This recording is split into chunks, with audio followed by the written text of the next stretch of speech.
one and record it. Great. And I'm Hank Green, and I'm the acting chair today, really with Francesca Sagalas. Francesca is going to be monitoring everybody may want to raise their hand or indicate they want to speak at any point. And I also want to thank Pam Flynn for hosting the meeting.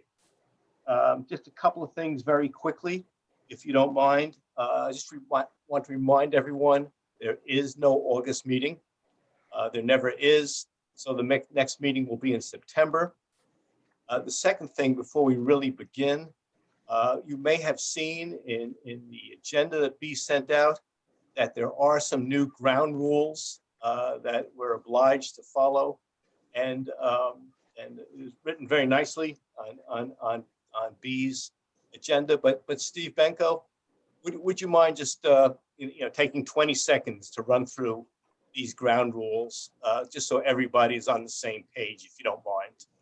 No, the biggest one is that they require each person who is going to speak to identify themselves, and if necessary, state their name and give you their name and their title if necessary.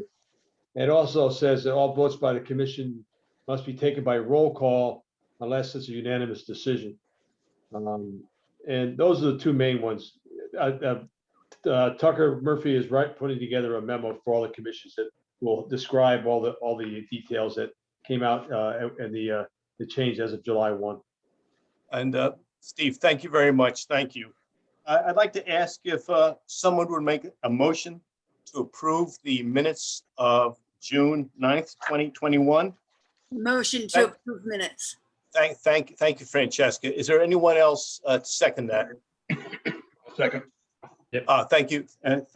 Thank you. And Jack Hawkins seconded that. okay. Oh, okay. That's great. And just a vote on that, I guess.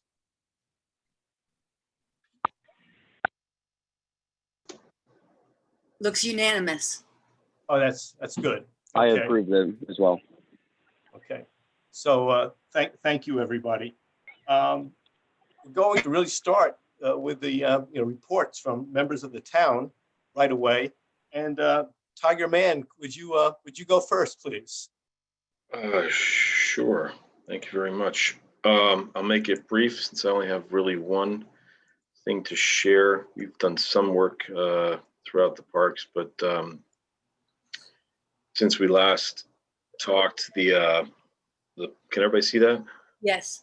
Okay, sorry. We've painted the pickleball courts, and fencing is up. Gates aren't in yet, but fencing is up. And they painted, and they look great. If I go back to this picture here, we've graded out the front of it, and planned to place a patio in this area, and then some additional landscaping. We cleaned up the area next to the tennis shack and along the hill side, installed some additional drainage, and then started to grade out for the parking lot that we had showed you prior. And then once Hinding is done with his work, we'll start walking our way out of the site and then finish in the parking lot area and move from there. But we're hoping that the courts will be open soon. He has some touch-up work to do on the striping, and then we could open it up for play, and then we could work around people playing. But I think it's shaping up really nice. I think they look absolutely beautiful. Agreed, Tiger. Are there any questions about the courts? Just to get on record that it is still going to have the backboard put up on the 5th court, which is all the way at the end. Tiger, you can point it out. I can't see this one here. It would be down in this area where it was before, 5th court down. And it's here against the woods Is that correct, Tiger? Yes, this is the railroad side, the wood side. Yes. So it's on that side. It'll be on the so it won't block the view into Mead Park itself. We're still working with the contractor on a potential alternate. We just want to make sure that there's the noise. There will be no noise issues or no noise difference between, say, a masonry wall or a fiberglass wall. We're waiting for some additional information from him and possibly some other installations that have been done, so we can go view them and listen to them, I guess you would call it. Have we a soft date that it will finally open? Not at present, but we're approaching rapidly. We could open it without having the playback wall on it, so people can actually use the pickleball courts, and then we'll work towards putting the playback wall in while people are working. Majority of it is to get the painting right first before we and then the gates before we go any further. So it looks like it's a week away minimum. Weather, Yeah. weather permitting, it's a big issue. They can't paint in the humidity or the rain, and we've had rain every day. Pretty much. And then this is Steve Haberstroh. For Steve Benko, do we have, assuming it opens in a couple of weeks, do folks have the ability to sign up, or how do we want to kind of announce the opening? I'll cover that under my report. That's all set. It's ready to go. I'll cover it under my report. Great, thanks. Tiger, do you have anything more to report? No, we did a little bit of work at one of the pollinator planting areas, the large one, and installed an additional walkway. We're working on a further work there, and then we did expand some of the seating and eating areas in front of the lodge. I don't know if you saw that as well, but we kind of graded out, placed some stone on either side to kind of give some additional areas around the Mead Park Lodge since he's quite busy. That's about all I have. John will have I have another question for you, Tiger. At the last meeting, we talked about water fountains and you said you'd look into it. Have you found anything more on them? Water fountains for the tennis and pickleball users. John will cover that. Thank you. You're welcome. Thank you. Thank you so much, Tiger. If there's no other comments. I have a good question, actually, Hank. Oh, go ahead, Carl. Carl. Just a I'm question sorry. for Tiger on the patio area in front of the courts. How's that going to be finished? We're reviewing two options. One would be a bluestone, and then the other would be a tumbled stone, like I won't say a Nicolac paper, but a tumbled stone design. It's really going to come down to cost and overall design. I'd like to go with the bluestone to try to tie it in with the lodge. It's just a question of cost at this point in time. And that will run up to the fence there? It'll run up, yeah, sorry. It'll run up to the fence, and then on the outside, on the outskirts next to the slope, we plan on installing some landscaping across and around. So kind of give you a little feel of being, I don't know, tucked in there by yourself, so to speak. And then also avoid anyone being able to fall down the hillside. Right. That type of action. But the patio would go up to just basically butt up against the court itself. The material of the court itself at the fence line. Great. Yeah, it looks beautiful. I didn't want anybody getting any dirty shoes on there. Sounds like it's going to be okay. We don't either. That's why we're looking to try to do something where we prevent people from walking around the rest of it while we're working on it, but at least allow them access onto it. Great. Thanks. Yeah, thanks, Carl. Are there any other questions or comments for Tiger? Well, if not, let's move on to Steve Benko. Steve. Hi, good evening. Yeah, it's been a busy month, and as Tiger and John will say, it's been a wet month since our last meeting. We opened the pool up the first Saturday in June, and then the Kiwanis Park up the following week, which was June 12th. Both facilities are running very well. The pool has been very busy on nice days, and when the sun is out, we've got a lot of people. Our pool pass sales are up way over last year. I think we're ahead by about 340 passes over last year between family and individual and senior citizen passes and any passes. So our passes are up almost 34% over last year for the pool. Kiwanis has got a lot of passes. again, we get the sand beach. I'm down there every morning, checking the beach, grooming it. We've taken our water samples weekly to the Stanford Health Department. We put a new chlorinator pump in, and we've been checking the sand, grooming the sand every day. So, our water reports have come back very, very good. Last week, for instance, we tested for regular general bacteria and we test for E. coli. And last week, the 7th of July, both tests came back with readings of 0, which is outstanding. So the water quality is very good at Kiwanis. We're getting people there that are using the beach. Steve Dayton came up, probably he's on the call. He could probably comment about some of the programs. But we've had the library down there once a week for a storytelling time on Wednesday mornings. We've had the Newcomers Club come down. They had an adult social there about 2 weeks ago from 5 to 8 o'clock at night on a Saturday night. They've had a couple programs for kids. They're planning on having a sandcastle building contest at the end of the month. So we're getting some use of Kiwanis. It's there. The new fence has been installed around the playground. Looks really nice. Came out well. We'll have to put some signage up on the fence. We've got to find our dog signs or whatever, but put them up. But the new fence is up. It looks good. We have put extra gates in so John can get in with his equipment to maintain the sand inside there. The Y has been busy with their camp. They started their camp the 21st of June, and they're like Waveney. They've gone through they're in their fourth session or their third session. It's like they're in their second 2-week session of camp right now. So Waveney camp is on its fourth 1-week session of camp. So things seem to be going pretty well. We had a few maintenance items we fixed down there, but especially the foot wash station over by the Y camp on the bathroom building there. We put a new valve on that, so that was leaking like crazy, and we fixed that issue the other day. So that's all fixed. Our tennis clinics are going very well at Mead Park. We've had a tremendous increase in the number of people involved in our clinics. I think last year, the first clinics in June were limited to 2 weeks because of the COVID, and the courts were closed for a while. But going through the summer, we have almost 900 people signed up for tennis clinics between adults and kids. So that's really impressive. But it's been a very busy summer there. Tennis passes are up. We almost doubled the number of passes sold this year versus last year at Mead Park. Last year we sold 277 passes total. This year to date we've sold 436. So play is up at the courts. People are playing a lot, and so the courts are getting a lot of use.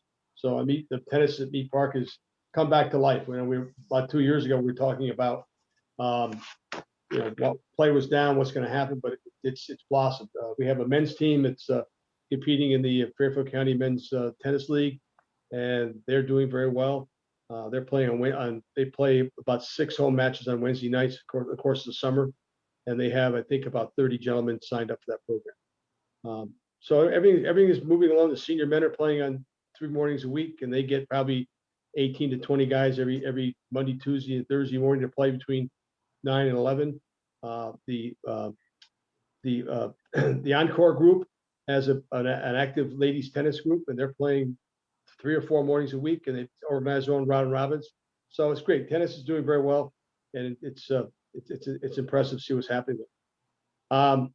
Carl, Steve asked about the pickleball courts, and as Tiger mentioned, we're waiting for them to finish fastening the fence to the rails across the top and the bottom, and then they've got to install single gates between the courts, and they've got to install a double gate and also a maintenance leaf gate for John to clear the courts off in the fall. We are ready to go. We have all 5 courts listed on the tennis bookings website, so they're ready to be set up for reservation. What we decided to do with the commission was that we're not going to charge for permits this year. So if you have a current Mead Park tennis permit, or you have a username and password to make a reservation for the high school tennis courts, those usernames and passwords for both those facilities can be used to reserve a pickleball court at Mead Park. If you don't have a permit at this time or a username for the tennis courts at the high school, we're going to put out some information where you go to tennis bookings, you create your own account, and within 24 hours you'll get a username and you set up your own password. It looks like, I think if once we get the tennis wall up, that we'll probably have 4 courts open for reservations, and then the 5th court where the practice wall is, I don't know if we'll have reservations on there or not, because if someone wants to go hit tennis balls and somebody's got a reservation by pickleball, that's gonna be a little complex. So we have to kind of figure that out with how that's gonna work with that 5th court. But we're ready to go. We have everything all set up. It's all up and operating. And Steve Dent was on the phone with Tennis Bookings today, and they confirmed that everything can be done. So we have signs that were made up. And I've got to pick them up tomorrow from the sign company that say "Welcome Mead Park Tennis Pickleball Courts," and it says "Courts open to New Canaan residents and their guests." It says reservations are required for play, and reminding players that play is limited to 1 hour when people are waiting. So this way we don't get people booking the courts up for 2-hour, 3-hour blocks if they get on there. It's going to be very, very popular. It's going to be very busy. And once we open, you'll see a lot of play, like a lot of activity. So it's a great addition to Mead Park. Let's see. Our men's softball league is going on very well. The Summer Theater in New Canaan is up. Their first performance will be this weekend. They start their first performance on Friday night. They have performances Friday night. They have performance kids plays Saturday at 10 and 12. They have their main show at 6 o'clock on Saturday night. Then Sunday it's 10 and 12, and again 6 o'clock. And then they'll be here next weekend, the 24th, 25th, 23rd, 24th, 25th, and then their final weekend is the 31st, the 1st, and the 2nd, the 29th, 30th, the 30th, 31st, and the 1st of August for their last shows. So they seem to be setting up, and it seems to go very well. We've been playing weather roulette with our summer concert series. The band called and said, gee, they have a couple of band members coming from out of town, one from Massachusetts and one from New York City. And they said the forecast as of 1 o'clock was a 40% chance of thunder showers at 7 o'clock. So they said, rather have they come and set up and battle some raindrops, they asked if we could postpone tonight until tomorrow night, because it's supposed to be a nice night, no rain. So we did that for the band asked us to do that. We did that for them. So our concert that was scheduled tonight will be tomorrow night. We have concerts every Wednesday night. We've had a battle of rain last week. We lost both nights to the rain, unfortunately. And but it's good. We've had nice attendance at the 2 concerts we had prior to that. So the New Canaan Family 4th, we ran into rain on the 3rd of July, and we had a rain date scheduled this past Sunday. And between Thursday and Friday, we had almost 6.5 inches of rain, according to John, at his rain gauge at his shop. And the grounds were just wet, and we couldn't really bring 800, 900 cars into Waveney Park and bring them across the athletic fields, parking without doing a lot of damage to the fields. Also, the I call the golf range area where we normally set the fireworks up from. I was there at 4 o'clock on Sunday afternoon, and we still had a large puddle where we would normally set the racks up for the grand finale. So we couldn't even driven the truck out with all the necessary mortars and racks for the fireworks without doing a lot of damage or getting the truck stuck. So we're looking right now to try and find an alternate date. That's been kind of difficult. One date we looked at was the last Sunday in August, but school starts on Monday, and there were some people who said, well, kids got to go home, get ready for school. So that's kind of put on hold. And the other one was Labor Day, and that sundown starts Rosh Hashanah. So we're trying to be cognizant of the religious holiday there. And the other problem we have is trying to do a weekday night is difficult, because the fireworks, the guy who was the contractor for International Fireworks, he has a crew out of Connecticut, but they all have real jobs. And for them to do a weeknight shoot, these guys have to take a vacation day from work. And most of them from upstate Connecticut, so by the time they get home, it's 1 o'clock in the morning, and they got to go to work at 6:30 or 7 o'clock next morning. So that's been a tough thing, is trying to get a rescheduled date. So we're working out with the contractor. We give them some additional dates, and we'll probably hear back tomorrow what date they can probably do. So that's still up in the air. But other than that, we've been busy. It's been active. The ADA project is moving along. We had one glitch where the tile for loge area came in. The 6x8 pieces of tile were perfect, but they're 2x6 and little 2x2 squares that, for some reason, the company, when they fired the clay tiles, they used a different process, and those tiles came out all speckled with white, so we couldn't use them. So they had to refuse them. So that they've got an emergency order into the company to replace those tiles that came in. They're imperfect. So they're waiting on that, and they're also waiting for the limestone to come in for some of the areas. So it's been a little slow. They've been delayed because of COVID getting materials, and but they're making progress. So hopefully by the end of August, we'll be back at pretty much close to normal. So that's But- about what I have right now. Where are those tiles? I'm sorry, I didn't understand. Where are they So- supposed to go? The loggia, when you come in the main hall, Waveney, there are double doors on both sides of the fireplace. And that little covered porch there, that we have to have a handicap access ramp there that goes down into the patio. You So told, those tiles need to go there. The big 6x8 tiles or 6x9 tiles are fine. It's the smaller tiles that create the border or they go in the center. And those are the ones that came in with the white speckles on them and they can't use them. So we're waiting for that stuff to come in. Hey, Steve, Yeah. in terms of an alternative date for the 4th of July, has Saturday, August 28th been explored? Most people will be back by then. It's a Saturday. I don't can't know do if it. that- We lost all our weddings last year due to COVID, and a lot of people postponed their weddings rather than go in June or July because it was still unsure. Most people pushed their weddings off to reschedule the weddings for August and September and October. And starting in August, we've got every Saturday except one book for a wedding. So it's kind of, that's the other thing is we get weddings on Fridays and Saturdays in August. And then we get to September. September's totally booked on most Fridays, Saturdays, Sundays. So that's the difficult thing is trying to find an open date to do it. Sure. Okay, thank you. Steve Haberstroh here again. Thanks for that update on Pickle. Remind us all that the tennis pros are giving the clinics. They're now certified with pickleball and they could give lessons or clinics if people wanted to learn how to play. Yes, I've talked to both Dan and Shane, and they're both excited about the courts, and we're going to sit down and try and offer in August and maybe September some free clinics, introductory clinics, and maybe do some advanced clinics for pickleball. So we're working with them to set up a couple of programs. So we'll have that. Thank you. And I agree, it's going to be extremely popular. Well, definitely. I think, so. Steve, this is Hank Green. Realistically, how late in the year can we go for fireworks? I mean, is there a point where we're going to have to cancel fireworks for 2021?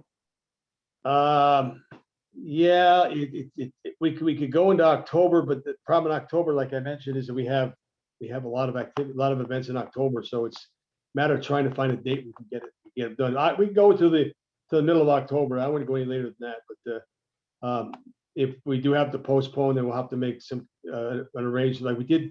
This happened about 15 years ago when there was the fireworks contractor had a little run-in with the state fire marshal and he canceled our show. And so what we did was we honored everybody's passes from that year, the next year. I have a listing of every pass sold and the person's name next to that pass, so we can easily honor their passes for the next year or so. The committee's working on it. The committee would very much like to have it, so we're trying to find an alternate date. I'm curious about, is there a financial loss with not having it? We had we've incurred some expenses. The fireworks, fortunately, we don't have the expense in the fireworks yet, but we did have to rent the light towers and porta johns for the 3rd and the 11th, and so we have to pay that bill. But other than that, those are the only expenses we have right now. Francesca, are there any other questions? I don't see other people with hands up.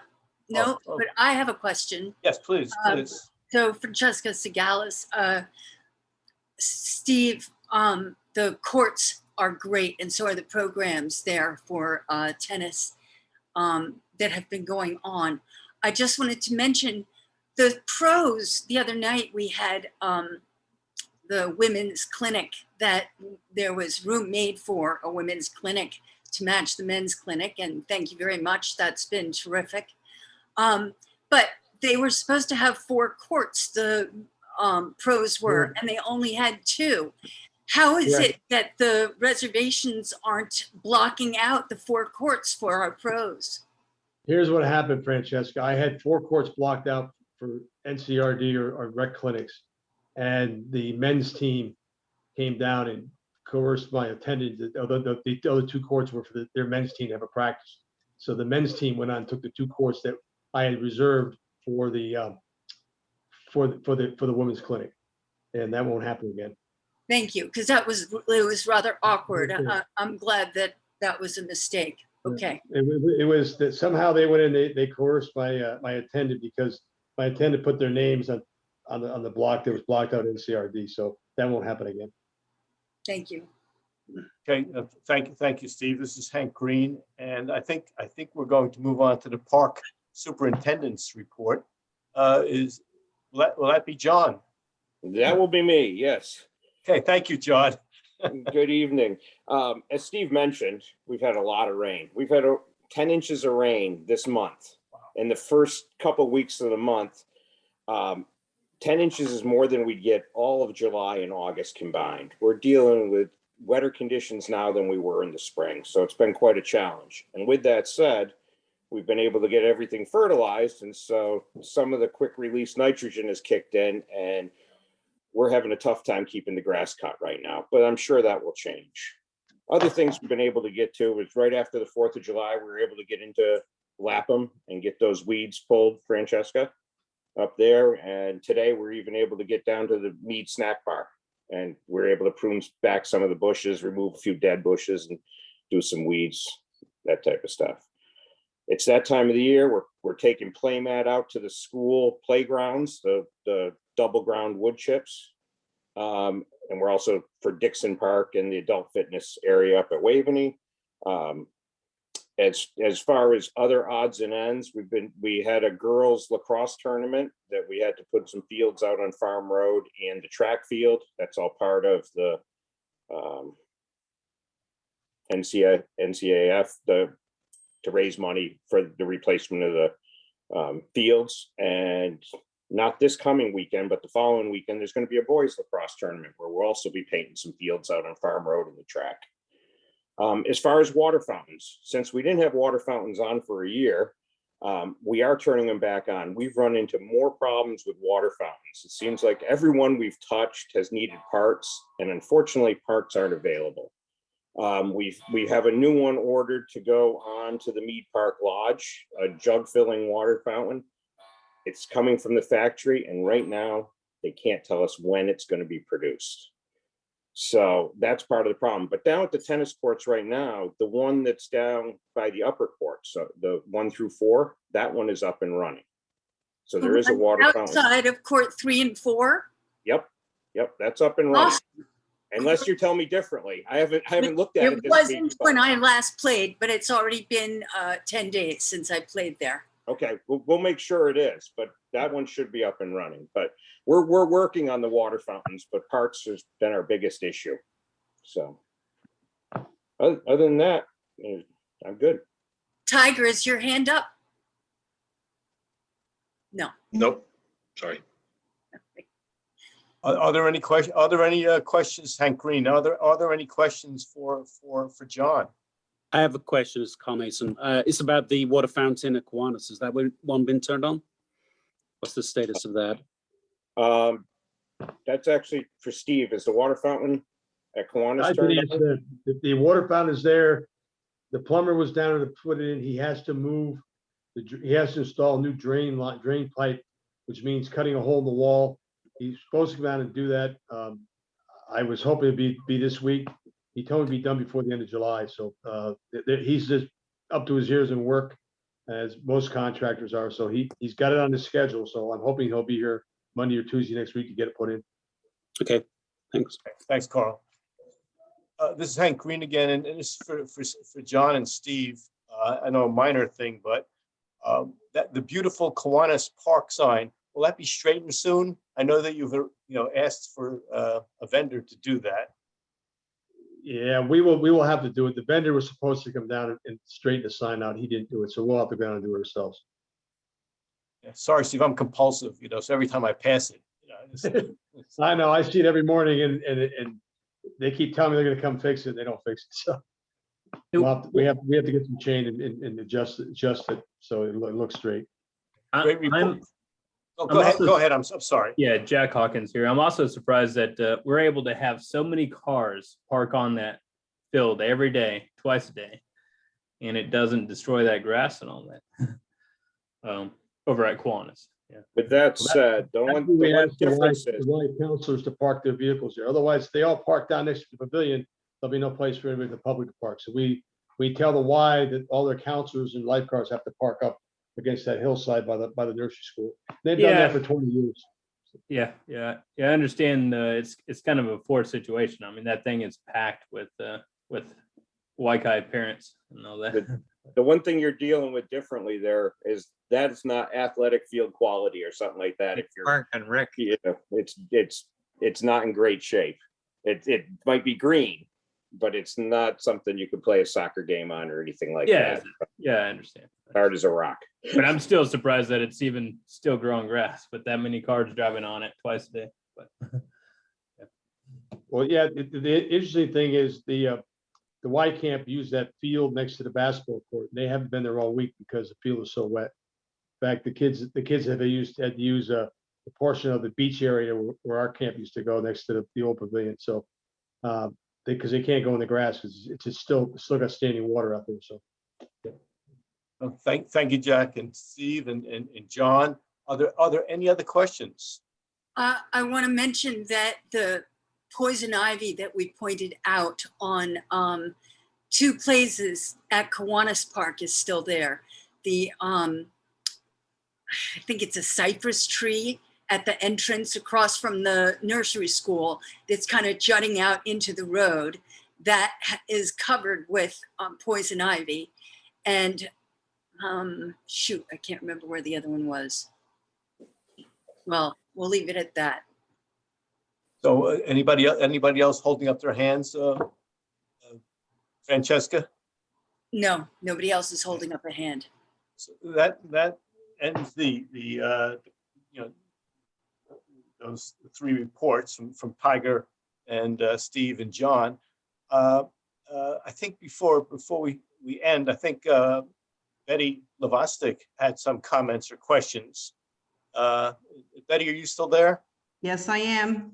What I wanted to do is, since you're having your next meeting in September, and I did take time, in fact, I went around taking pictures and prepared what I thought would be a speech, and then I figured it's easier to just send it off to all the commissioners.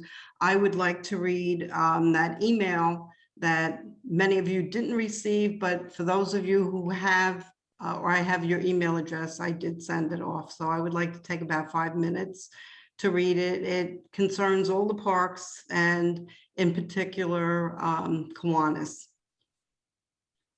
So if I may, I'm going to do it according to FOIA guidelines. Betty Lavostik, Old Norwalk Road. And thank you for allowing me to do so. I request that the email be included in documents according to FOIA guidelines.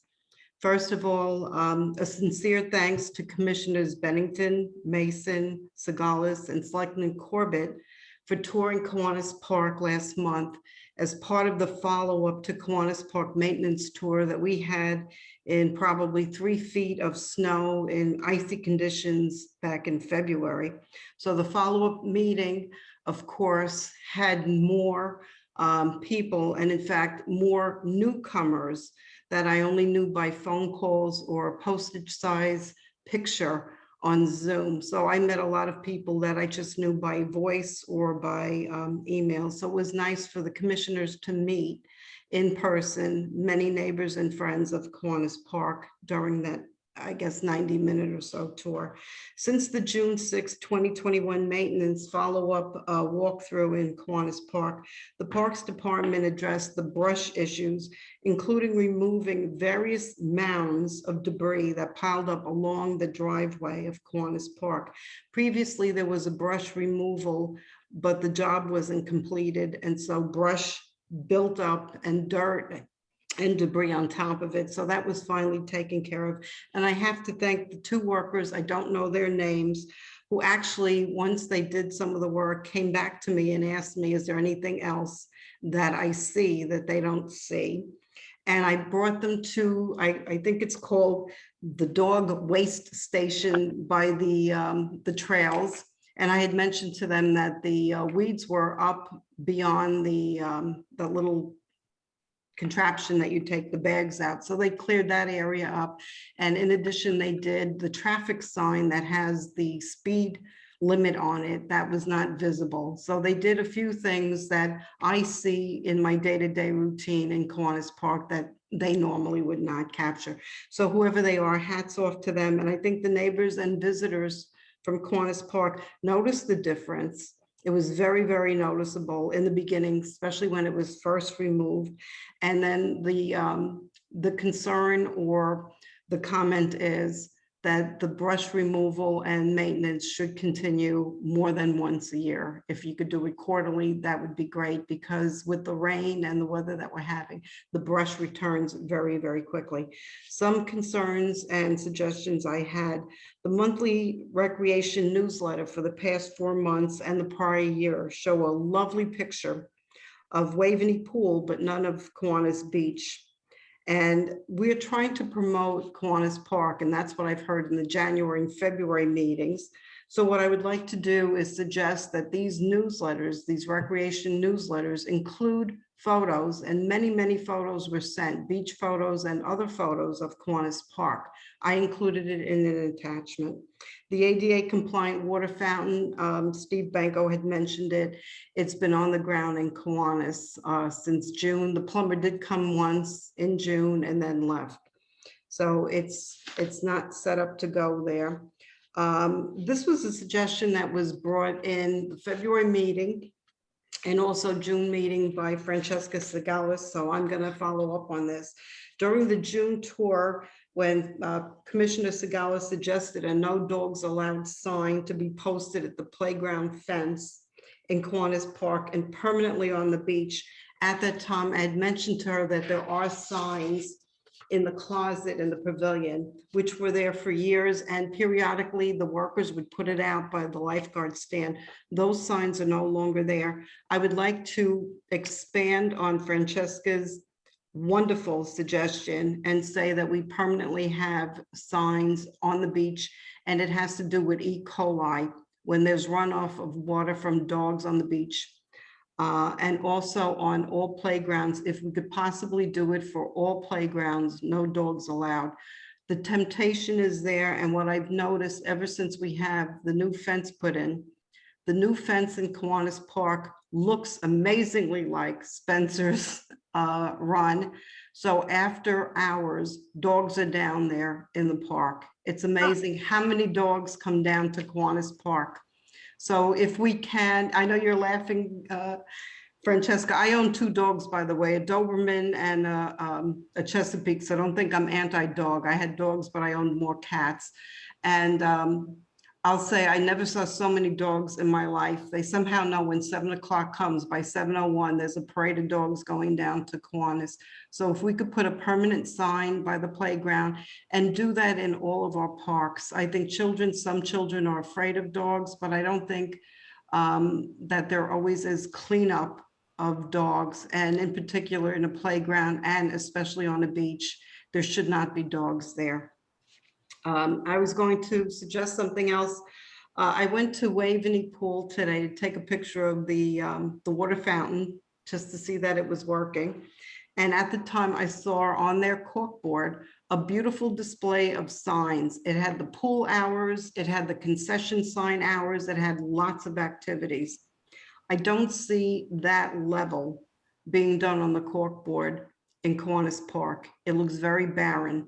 Last year I posted pictures of how to get passes and so on and so forth. Critical in Kiwanis Park in particular is to have announcements there, nice pictures if you can, to have the concession stand hours posted. There are none. And if the fellow is on vacation, the concession stand is closed. I don't know if the commissioners know that. I would also suggest if we could have instructions on how to get passes when the park recreation department is closed and people come after 4 o'clock, they come into Kiwanis Park looking to purchase a pass. Now, normally they're told to call 594-3600, but these people want to buy a pass and they come with money to come in as a guest. So following up on that, what I think we should have is somebody's email contact, a phone number, where to get passes. And the other thing is for newcomers that never had a pass, they cannot utilize the online pass system. When I was there, a newcomer came by and one of the workers said, just ask Betty. And I said, what's the problem? He says, I don't have a password. And I said, is this your first pass? And he said, yes. And I said, you know what, come in as my guest and tomorrow morning, go down to Waveney House to get it. But we should have tied in with that, the ability to use credit cards. There should be people, when 6 people came in as my guest because they were trying to buy a pass and they couldn't, they should at least pay a fee to get into the park. And we can't do that in Kiwanis because we don't have a credit card capability down there. This is revenue for the recreation department. This is used by the Exchange Club. This is used by other organizations. So we have Wi-Fi there, but we don't have the credit card ability. And there seems to be so many people, especially late in the afternoon, that come down there. I'm talking about promoting Kiwanis Park. The Y has a sign, a sandwich board sign underneath the Kiwanis Park sign. Early in the morning, I noticed there's about a half a dozen signs, you know, welcome to the Y camp, come enjoy your adventure, so on and so forth. And unfortunately, what has happened is when people come into Kiwanis Park to use the beach, they see all these signs, a half a dozen signs, they turn around and they exit. And I asked one person one time, why are you leaving? And they said, oh, the park is only open for the Y. And I said, no. And they said, all these signs say the YMCA. This is an issue. And this is why I'm saying we need signage for the beach, or to say to the Y to just keep one sign there. But we need to have signs promoting Kiwanis Beach. Under separate email, I sent earlier this month the issue with the trees. There were 2 trees near the pavilion on the beach. A limb fell down last Saturday onto the beach. The lifeguards picked it up and pushed it off the beach. But with that, under separate email, I sent a request to have the tree warden come down. I'll be happy to meet with them and point out 2 trees. One is completely dead, one looks half dead, and the one opposite the nursery school that fell 2 days after our tour is still there. The trunk of it is still there and has not been addressed. During the last tour, Commissioner Bennington and some of the other commissioners went around the Mary B cabin. There are trees that were pointed out by me to the tree warden and were addressed. However, I didn't go to the back of the cabin. There are trees there that need to be addressed. And then I wanted to say, under the Moreno tree, we have weeds that are quite high. When the fellows come down, the workers come down to mow the lawn, could they also do weed whacking? The weeds are getting very high in the playground, also under the Moreno tree and in the grassy area that leads to the beach. So the last thing I was going to say is thank you very, very much to the commissioners that took up 2 Sundays to meet with the neighbors here, to meet with new friends. I'll say people who returned calls to me or followed up with me were very impressed that you would take the time on a Sunday to meet with us and to answer questions and to listen to our concerns about the park. I know all of it can't be handled in, you know, a week or in a couple of days, but it's a step in the right direction. So while I have Channel 79 on, I'm going to say free beach passes to people that are 62 and up. I had an event for Jeannie Roselle to thank her very much in front of the Mary B for 35 years of maintaining that cabin. I invited the Exchange Club, I invited realtors, I invited just about everybody in New Canaan to come. And when the realtors came down to Kiwanis Park, I brought them to the beach, and they were very surprised to see those wonderful umbrellas and to see how nice the beach looked. So I told them to please include visitors to Kiwanis Beach to see the beach. So they were very impressed. These are, I guess, realtors that don't normally come down. And the people who came to cheer Jeannie Roselle off were also impressed because I just pointed them in the direction of the beach. So to all the commissioners, thank you very much. To Tiger, to John Howe, to the Parks Commission, and the Rec Department, thank you very much for the improvements to Kiwanis. And, you know, there's work that we could do, and I'm sure we're going to get it. I hope next year is better. I hope in the next few weeks we could get the credit card machine going. We could still promote it. And I also gave a speech at Silvermine promoting the beach. I was invited to speak to some newcomers there. I reached out to Lapham Senior Center about the free Betty? passes. Betty, this is Hank Green. I don't think anybody has to be convinced that there is no better, stronger advocate in town for Kiwanis Park than you are. Let us look at the email now that you've sent it to you, that we've received it. Let us look at that email Thank you. and you know, tactically, issue by issue, start addressing those with the right people in town. You know, this is a great, really, your information and the insights you gave us were terrific. I just want to ask Francesca, is anyone indicating that they want to make any comments, or should we really at this point, should we make a motion to adjourn? Yes, Jack made the motion. Thank you, Jack. And does anybody second second that motion? George seconded it. Oh, great, George. Thank you very much. And Thank you. can we please vote? Now, Steve, I don't know how we're supposed to do a roll call on voting. It's unanimous. You don't have to. If it's unanimous, you don't have to make a roll call. Okay, good. Just note unanimous. Thank you. I want to thank everybody here. Thank Tiger, Steve, and John for great reports. Thank Betty for just really an unofficial but very powerful report, and wishing everybody here a wonderful summer. And hopefully we'll see you all back in September. Okay. Thank you, folks. Thanks, Hank. Thank you. Thank you, everybody.